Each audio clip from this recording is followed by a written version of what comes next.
Hey guys, this is Phil Galfond for BlueFirePoker.com, and today I'll be one tabling 100, 200 no limit on PokerStars. I played this session maybe 3-4 days ago, and it's a pretty long one, about an hour and a half, which probably enough for 3 videos if I'm pausing at interesting hands, but we'll see how much we get through. I had a really long day today. It's about 6 a.m. right now. I woke up and was kind of dealing with a bunch of stuff that was non-poker related and really frustrating. So I was in a terrible mood this morning, and some really good games started, some 2-4 PLO games, and I was probably playing 2-3 tables, and pretty quickly got off to a bad start. I dropped maybe 60 or 70K within the first half hour. Which is a bad start, but a pretty standard bad start at PLO, 200, 400. And at that point, I was just really, really frustrated. Frustrated because I was already frustrated, but also frustrated at myself that I played when I was in a bad mood, and that I was, continuing to play when I was in a bad mood. And that all kind of compounded on itself, if that's the right way to phrase that. And I was just way off my game. It got to the point, I never thought that I was not a favorite in the games, because they were great games, but I was definitely playing as poorly as I've played in the last, I don't know, 4 months. That's a total guess, but as poorly as I've played in a long time, as long as I remember, pretty much. And I'm still really frustrated myself that I wasn't able to either control my frustration, or quit, or take a break in order to control it. I think the games were too good to quit, but I think I should have taken a break, walked around for 10 minutes, rinse repeat as many times as I needed, each half hour, each hour, until I got back on my game. And anyways, so I kept losing, obviously, and I think got down to like minus 230, 240K. Went on a little bit of an upswing, like 50, 60, and then the games broke. And I actually was pretty happy about it. I was still in a terrible mood, but I was glad the games broke, just because I didn't want to be playing, but I couldn't force myself to quit. And I ended up just taking a shower, going for a walk, because that's what I usually do when I'm frustrated with poker. And came back, and there were games running again. So I actually did feel pretty good. Still not in a great mood, but a lot better than I was. And sat and very, very slowly, it was probably like another 6-hour session, made everything back in a little bit more.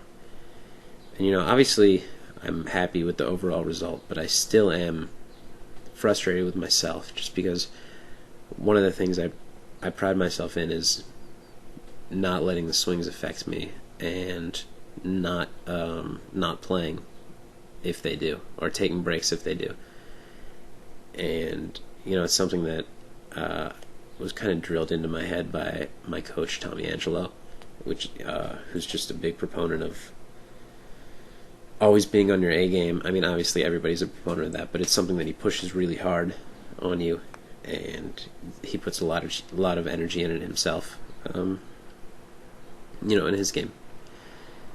So in light of that,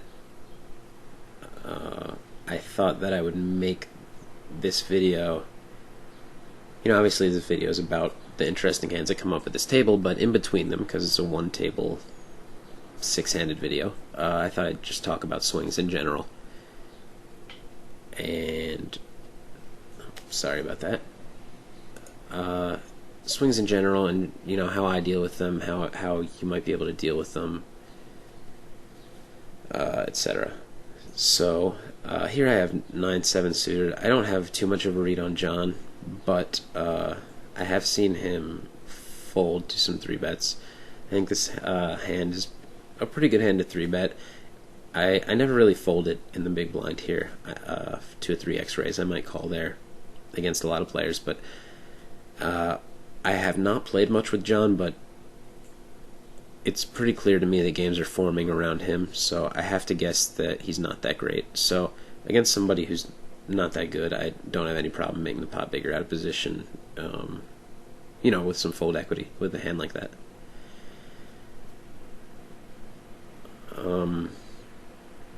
Lost my train of thought a little bit, but one thing that I wanted to mention about quitting, and this is actually just something that Tommy taught me.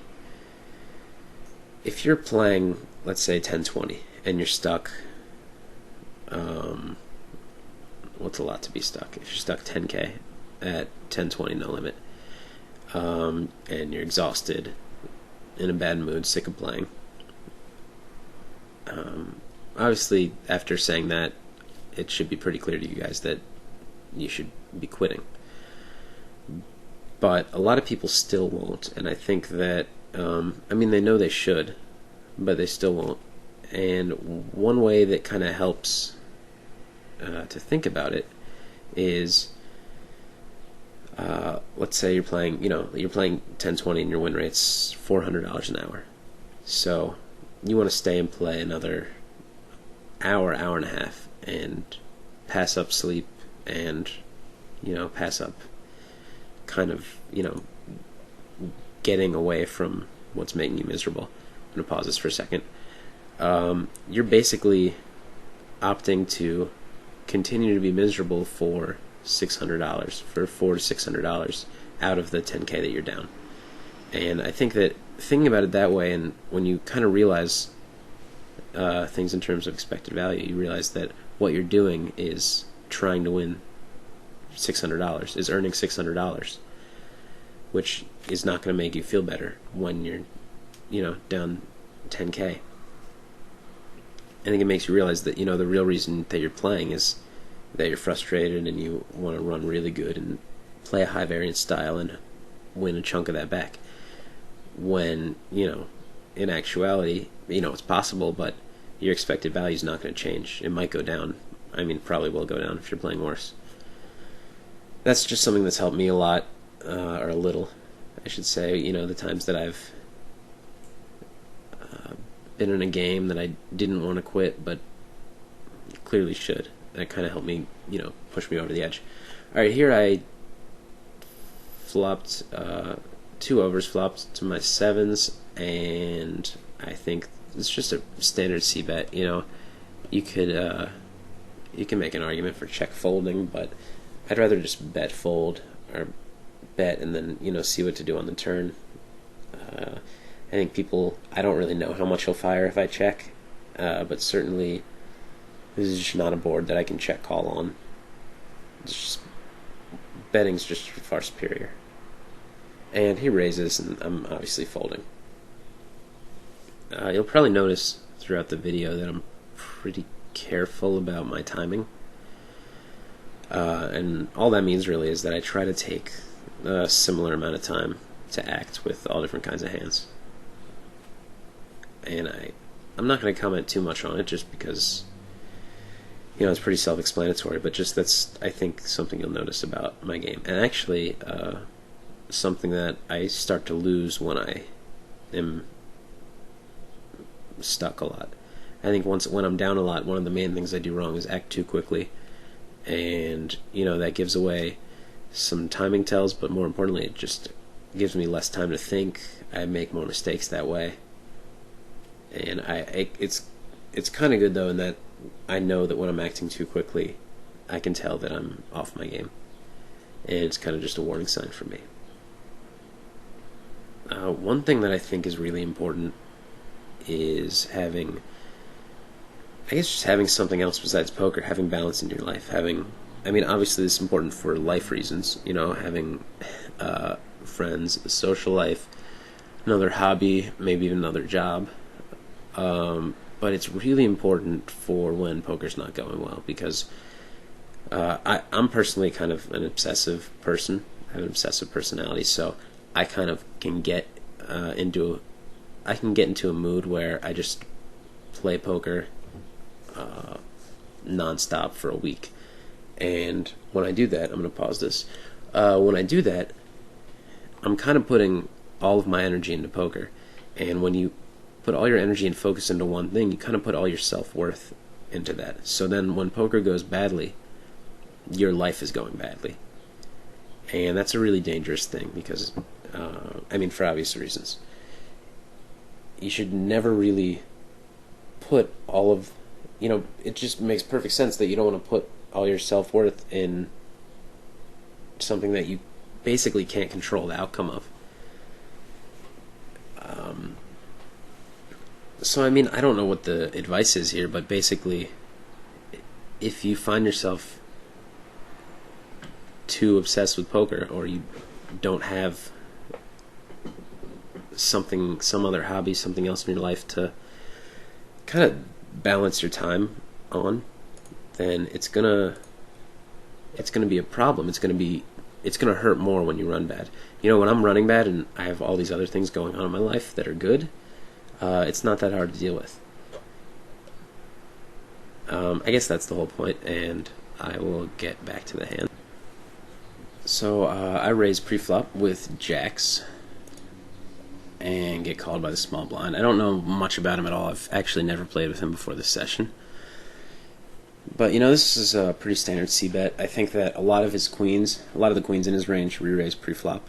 Even if they don't, it's still a c-bet. I'm still getting value from a lot worse hands and protecting against overcards. On the turn, a king hits, and I think it might be a more standard play to check back here, but I think that I don't think you should be checking back all that much against a decent aggressive player, just because they're going to be 3-betting so many of their hands pre-flop that have a queen in them. There's pretty much nothing that's check calling flop with a king in it, unless he, didn't re-raise ace-king pre-flop. So I'm not worried about the king at all. I am worried about the queen a little bit, but ace-queen, king-queen, even queen-jack, usually re-raise pre-flop, sometimes queen-10.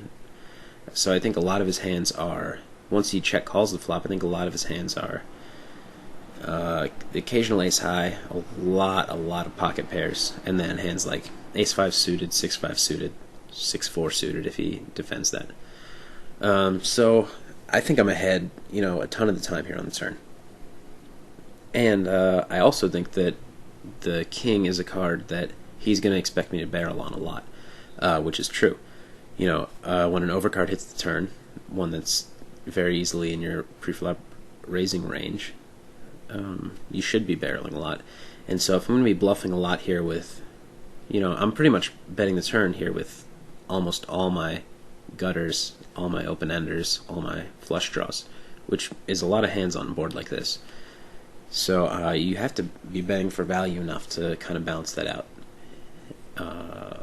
But even in a vacuum, I think this is just a bet, because I expect to be called by worse enough. And at this point, I'm really not sure what I'm going to do on the river if he calls. He did call on a queen hit, which is pretty interesting. And let me pause it.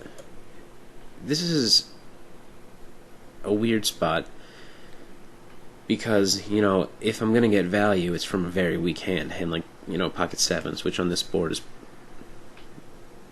relative hand strength's pretty weak. But I think that when I bet the turn and then make a big bet on this river, a lot of people will be a little bit suspicious of it. Even though I absolutely would bet, king-jack on the river. Obviously I'm betting jacks for value. A lot of people talk themselves into a call with something like, there are so many draws missed here. If he had a king, he'd bet smaller. Maybe he wouldn't even bet. Things like that. And some people also expect you to check back a queen on the turn. which a lot of people do. But when you think about his range to call pre-flop and then check call the flop, you realize that the king is not a scare card to you at all.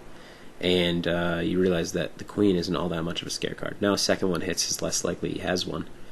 And a lot of them re-raise pre-flop anyways. I assume he's folding queen 9 suited. And queen 10, queen jack, like I said, are potentially raising. Ace queen, king queen are definitely raising. So there's just not many queens in his range here. I think he has 5x or 6s, 7s, 8s, something like that, just almost all the time here. I think it's a pretty standard value bet, actually, after you think about all that. So I go ahead and bet. I think I bet pretty large because of what I was saying. I thought that he wouldn't give me much credit for. I guess that's just kind of normal size bet. I didn't think he'd give me much credit for a hand if I bet. I think betting larger made my hand look fishier. I did have the best hand, but he folded. But I do think that's an interesting spot that you need to think about. You know, on a board like that, you're going to be two-barreling so wide, and you're going to want a three-barrel sum, so you're going to have to throw in some value bets like that. I guess I should talk about these players. Like I said, I have no read on Zugwat at all. This is the first time I've played with him. I pretty much have no read on John. This is the second time I've played with him, and it didn't do anything spectacular the first. Supernova 9 is Ansky on 2+2. He's a really, really good player. I'm very happy that he's on my right, not my left. He makes it tough for you if he has position on you. And the other two players I've played with only a little bit, and they both strike me as tighter than usual. But I don't have any more of a detailed read. I usually have very detailed reads on people I play with a lot, and that's all I have pretty much there on them. If I ask for a read on somebody from a friend and they say he's tight, that just means almost nothing to me. It makes me pretty mad, actually. So we're basically going readless here, with the exception of Ansky, which gives us a good opportunity to develop some reads on players.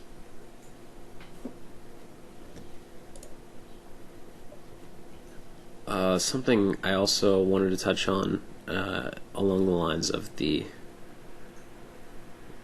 swings discussion was how basically variance and making conscious and unconscious decisions to increase or decrease variance. I think that everybody knows as a pro poker player that you're looking to decrease your variance. The higher your variance, the bigger your swings, the greater your risk of ruin.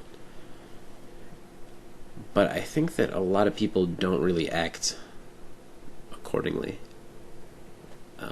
I know just from being a poker player and from talking to a ton of poker players that when you're facing a big bet on the turn or a big bet on the river, what you're thinking in your head is, what you're asking yourself is, can I call this?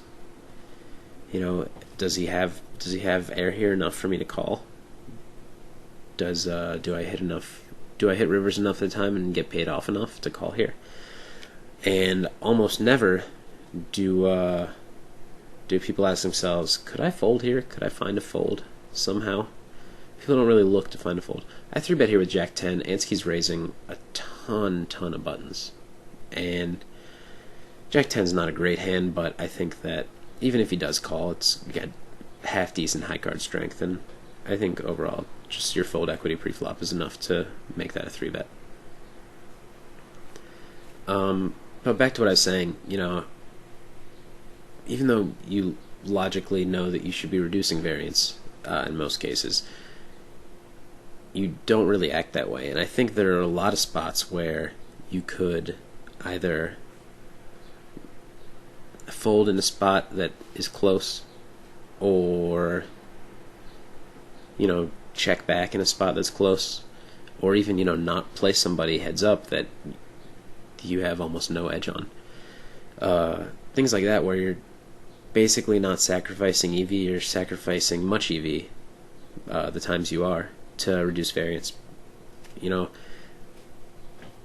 things that people don't necessarily realize is that when you increase your variance, you, I would say on average, decrease your level of play.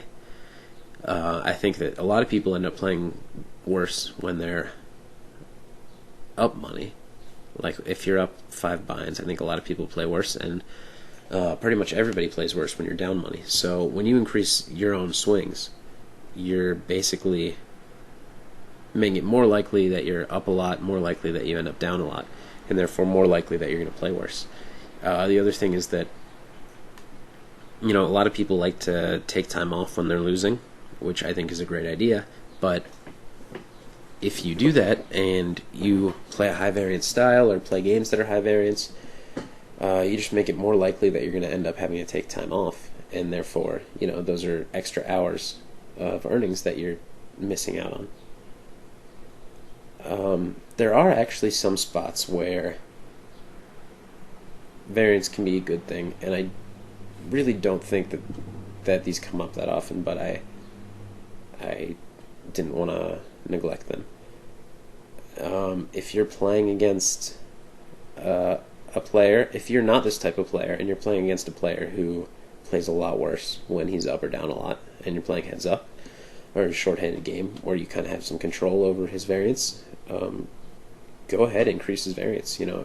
If you can get him stuck 2 buy-ins and then he'll just spew off 5 more, or worst case you run bad and then he's up a few buy-ins and starts to play worse, that's still increasing your EV.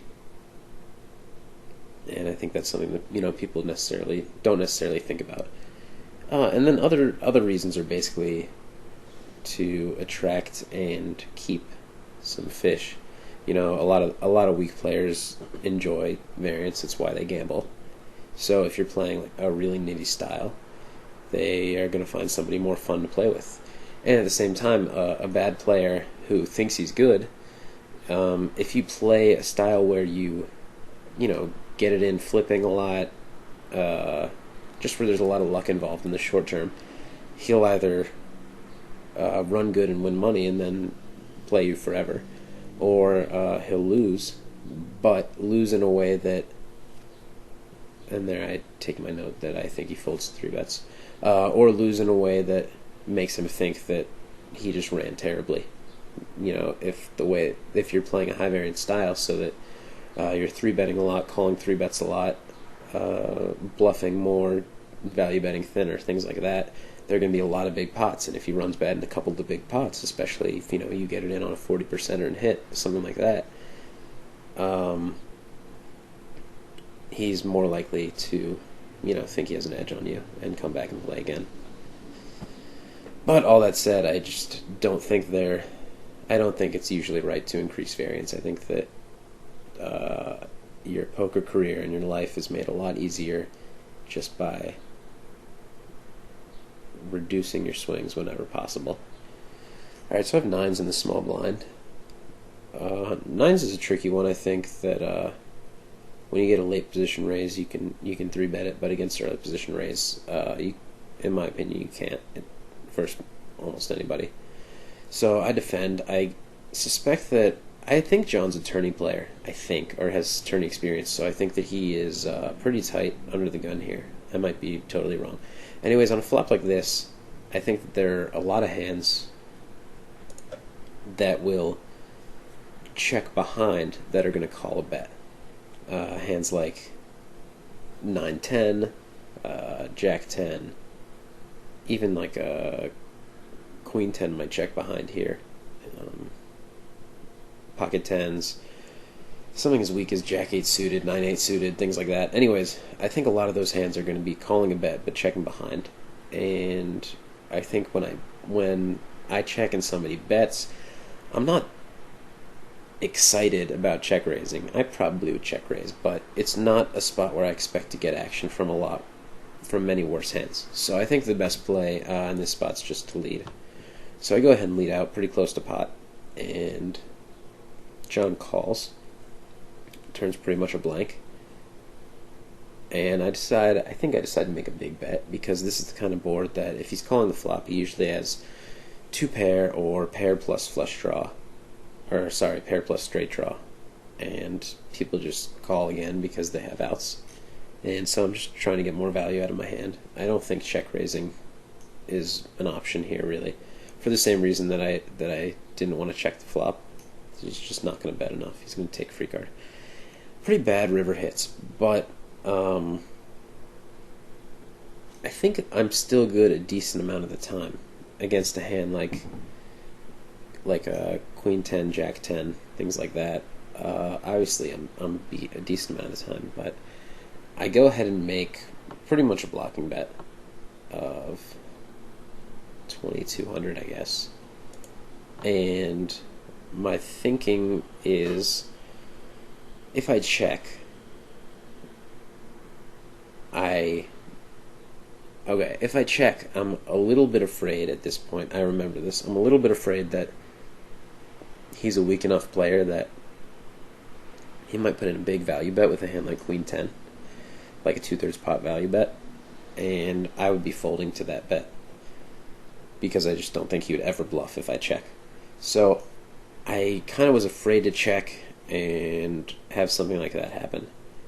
I also thought that, there were a ton of hand combos. I thought that a lot of his hands that are calling twice had a 10 in them, or were more likely to have a 10 than a king or an 8.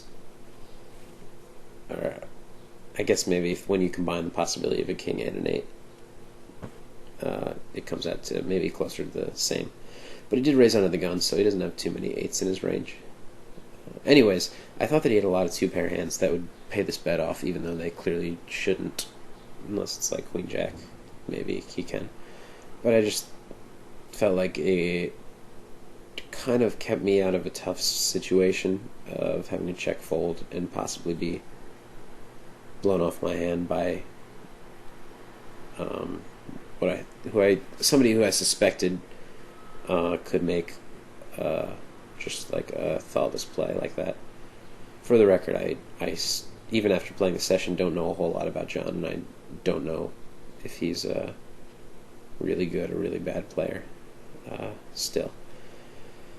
So yeah, for those reasons, I go ahead and make a pretty small bet, and was pretty happy about it once he started to go into the tank, because I felt like he had a Queen 10, Jack 10 type hand a whole lot. And obviously bets like this are a bit transparent, and against tougher players, you have to mix them up or not use them at all. But occasionally you have to show up with the nuts there, or close to it. Anyways, he was considering a raise, not a fold. And,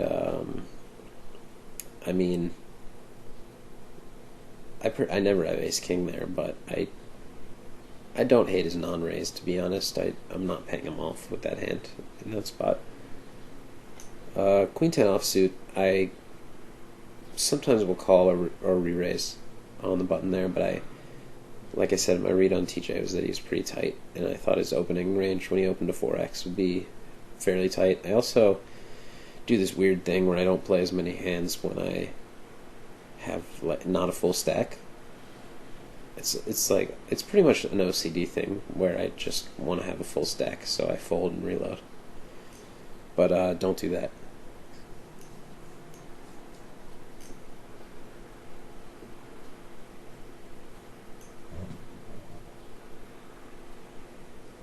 Anyways, look, my last kind of swings related point that I wanted to talk about is something me and some of my friends call happiness EV, and it's pretty much exactly what it sounds like. It works like you'd expect. Basically, I think there are times when it might be right to play somebody that you have no edge on, or increase your variance in a spot where your expected value is neutral. If winning will make you more happy, then losing will make you sad. And I think there are a lot of people that won't like this idea and want to say that poker's a numbers game and it's strictly you want to make plays strictly based on your expected value in dollars. And I pretty strongly disagree. First of all,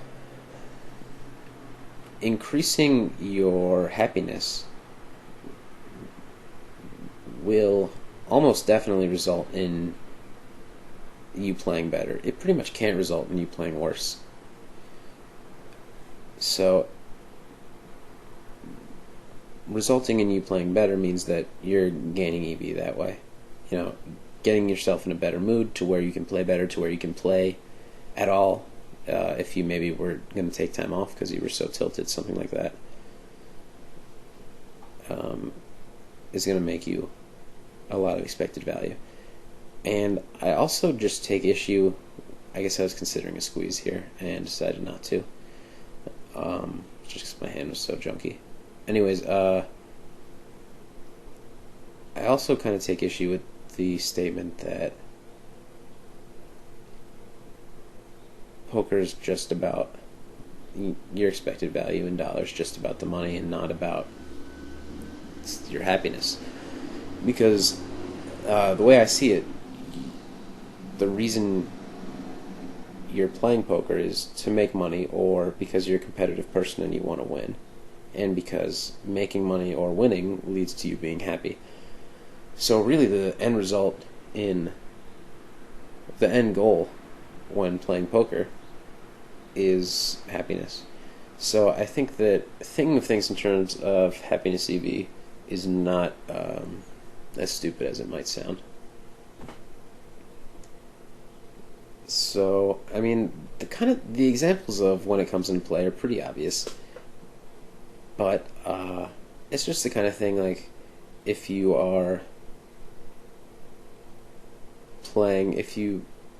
played all day at 3-6 and won like 5K, and a great 25-50 game opens up that you normally take shots at when there are good games, you might not want to play this game just because for a lot of people, I know myself included, I'd be really upset if I lost my whole day's work and more in a few hands at a higher game.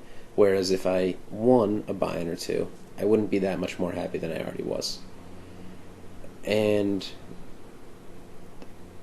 I do realize that that's kind of the same logic that people use when they talk about booking a win. I have ace-5 here. I'm just going to make a standard c-bet. Looks like I made it a little bigger than I usually do, but I'm not really sure why I did that, but I don't think it matters all that much.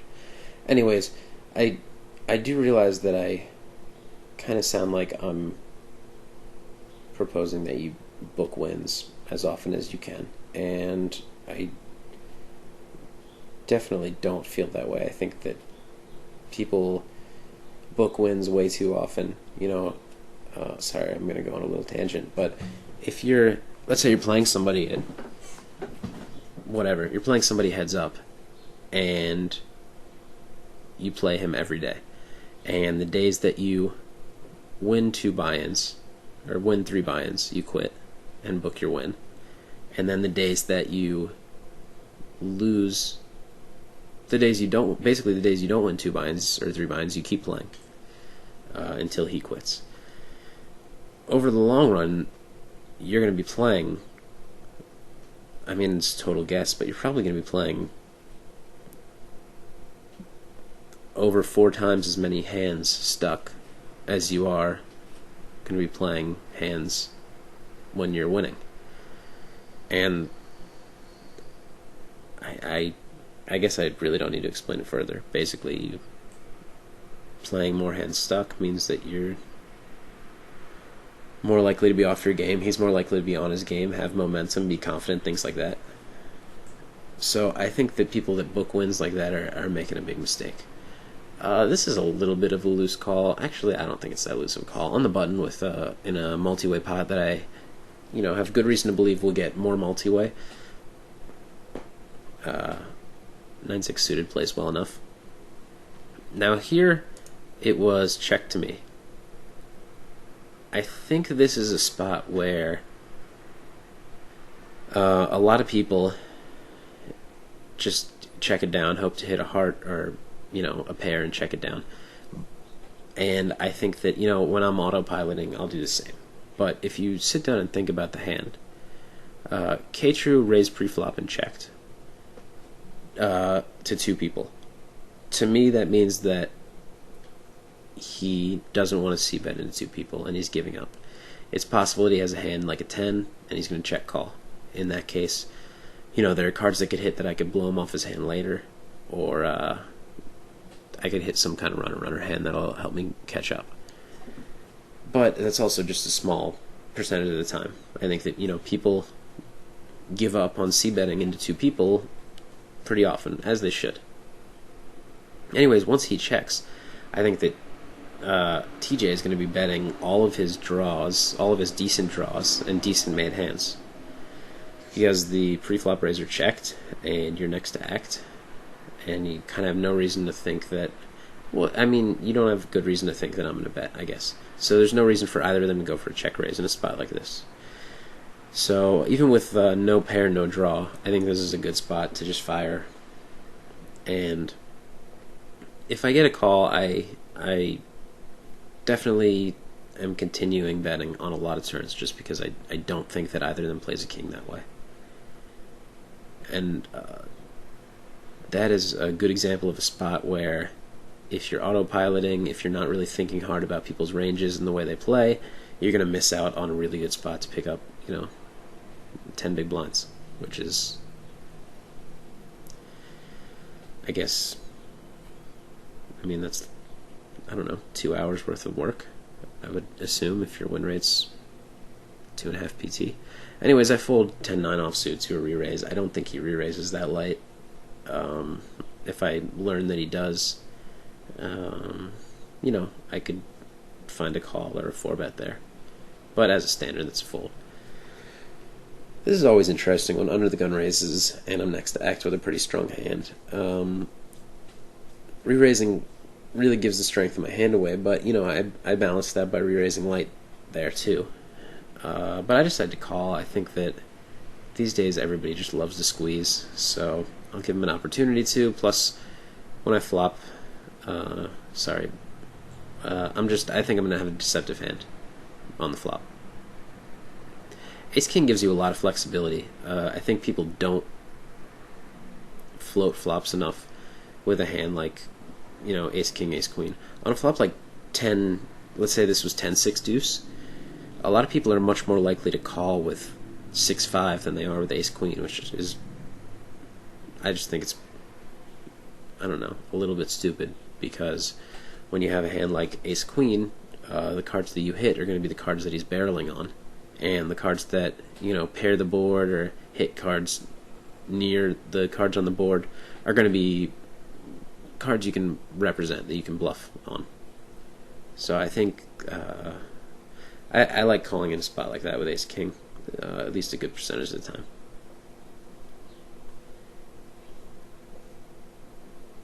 And Ansky's telling me that I could have snuck in a value bet on the turn.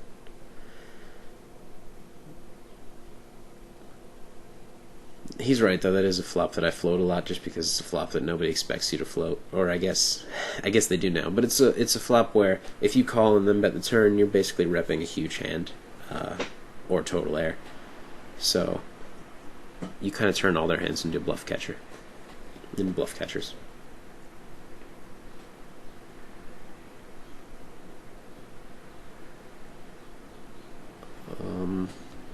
I'm gonna rewind this hand because I don't really remember what happened. Alright, so TJ raises to 800 from the small, and Ansky calls. Bets a little bit small, gets called. Bets fairly big and gets called. This is the kind of board that I was talking about with the hand with John, where just so many of Ansky's hands that he's calling twice with are or somebody that he's calling the flop with are pair plus gutter, and then are going to call the turn again. So if I'm TJ, this isn't a board that I like to bluff at, with not many outs, which pretty much there are not many hands here with a lot of outs. I guess ace 10. But the hands that I do bluff, when the river bricks off, I'm usually going to be firing again, just because I think Ansky is calling the turn a lot with hands like Jack 10, Jack 9, 8 9, 10 8, and then the Queen 9, Queen 10, which we'll probably call a river bet too. When the 10 hits, if I'm TJ and I have, if I ended up with air somehow, this is not a river that I'm bluffing. I think Ansky has 2 pair straight too often for me to bluff. And if I'm TJ and I check, I'm not calling a bet with. I'm probably not calling a bet with ace queen, depending on things like timing and sizing. So TJ does check, which to me means. It can mean a lot of things. I think he probably has a 1-pair hand like ace queen, pocket kings, something like that. It's possible that he has a hand like Queen 10 and just going to check call or check decide rather than value bet. And it looks like Ansky's thinking. I think the worst hand I would value bet here is Jack 10, maybe 10 8, but I am a little scared that TJ has a better 2-pair hand that's going to check call, because I think he's kind of a tight player and doesn't want to get bluff raised, something like that.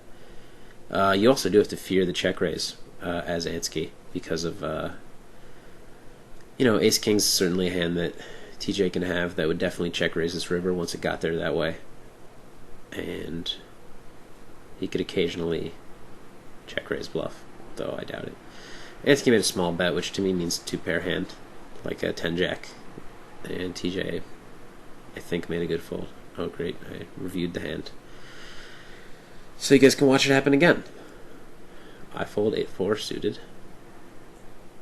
Raise call, bet call, check, bet, fold. This is kind of a cool feature. I found some bugs. I'm excited about using it. Ansky 3-betting under the gun type player. I'm not going to do anything with ace 9 suited. With a hand like ace, I would fold ace jack there. Ace queen, I would be pretty unhappy and not know what to do. Same goes for pocket 9s or 10s. Maybe even jacks. I'm not sure what I'd do. I wouldn't fold jacks, but I might just call. Although I try to stay away from calling hands like jacks and 10s there, because that's pretty much the hand that people squarely put you on when you cold call in a spot like that. This is a spot where I'm really tempted to put in a 4-bet. The problem is that he made kind of a small re-raise, because star structure, people open to 3x a lot, so he can make a smaller re-raise. I would have, if K-Trade opened to 7 and Ansky had made it something like 2.6, I think there's actually a lot of value, or some value, in shoving a hand like ace 5 suited, because Ansky's going to be pretty light there, and he's going to be folding ace jack, ace queen, I think, and king queen to my shove, and some pairs like 10s maybe. Probably not 10s, but 9s maybe. Just because I'll have ace king so often there, ace king or queens or jacks, something like that. And when you do get called, a hand like ace 5 suited plays pretty well. When he shows up with a hand like kings, you have an over, you have a suited hand. Even when he has something like ace king, your 5's live and you're suited, so it's not the end of the world. It's much better than shoving. It's much better than shoving ace jack offsuit there, or not much better, but I think a little bit better than shoving ace jack offsuit there and getting called. Just because the only hand ace jack is better against are hands like 10s and 9s, which I think might find a fold or don't 3-bet in the first place.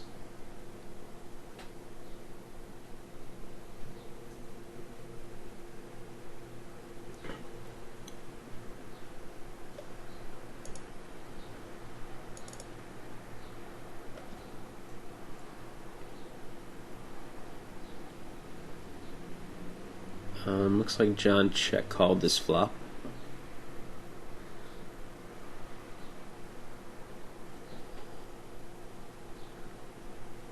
They could both have a pretty wide range here. All Zug did is c-bet and then check behind. John's usually, when he bets this river, nothing really missed, so I'd be folding a big chunk of the time.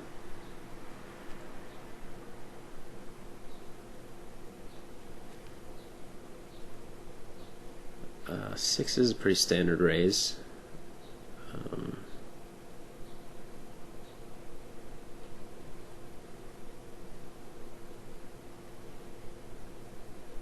And everybody folds.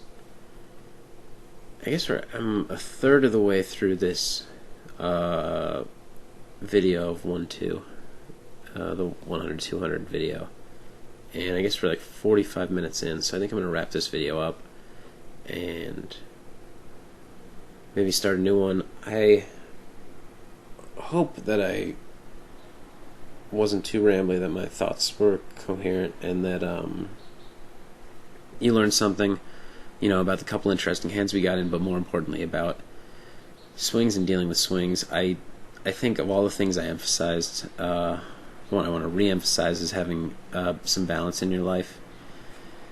I just can't stress enough how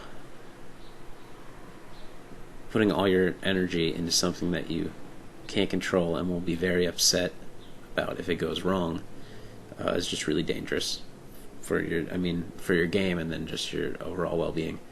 So that's something that I'm not going to tell you what hobbies to take up, but or maybe